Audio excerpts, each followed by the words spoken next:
SS Film Bhajan. SS Films Bihari.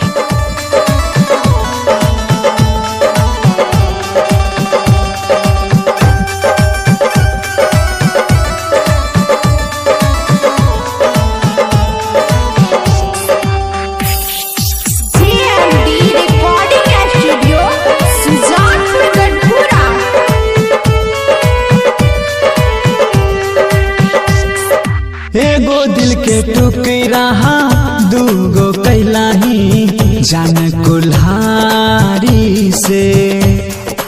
एगो दिल के टुकड़ा दूगो कैलाही जान कुल्हारी से।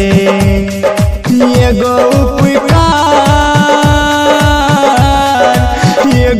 उपकार करी है कफन दिहे जहर भेजबई है जान अपना ससुरारी से।